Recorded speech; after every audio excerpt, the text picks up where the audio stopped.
Welcome to our channel Sharpen Maths. आज हम लोग ये क्वेश्चन देखते हैं जो कि NBHM 2025 में लीनियर अलजेब्रा से पूछा गया है और इंटरेस्टिंग है थोड़ा।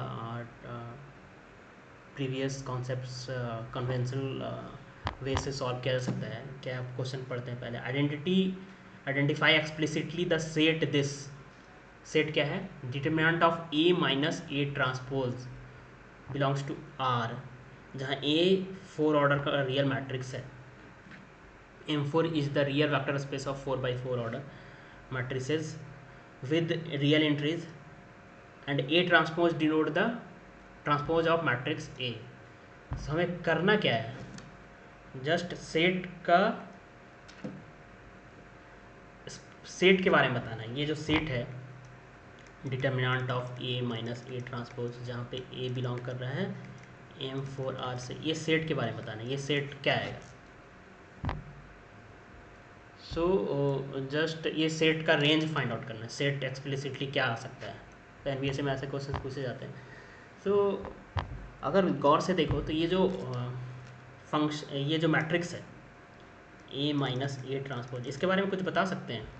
कैसा मैट्रिक्स है? सिमेट्रिक है, स्क्यू सिमेट्रिक है? अगर ऐसा कुछ बता पाएँ तो इसका आइगन वैल्यू के बारे में बता पाएंगे। अब आइगन वैल्यू के बारे में बता पाएंगे तो डिटरमिनेंट के बारे में बता पाएंगे कि क्या पॉसिबिलिटी है। इसे पॉसिबिलिटी ही बताना है सेट का, रेंज का। अगर इसको ट्रांसपोज करें तो क्या आएगा? ये ट्रांसपोज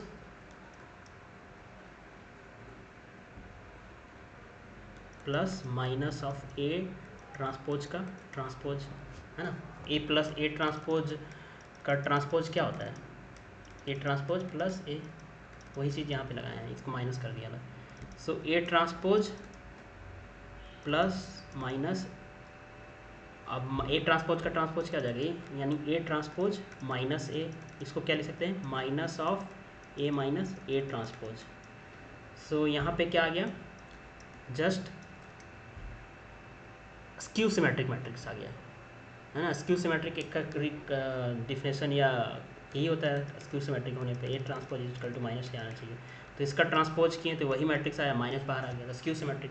अब स्क्यू सिमेट्रिक के बारे में क्या जानते हो आप? स्क्यू सिमेट्रिक का आइगन वैल्यूज़ क्या हो सकता है? या तो 0 होगा, या तो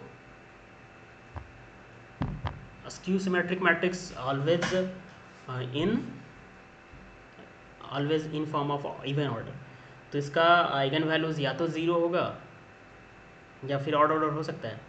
आइगन वैल्यूज़ अगर नॉन जीरो होता है तो वो क्या होगा? कॉम्प्लेक्स कंजुगेट पेयर में होगा, है ना।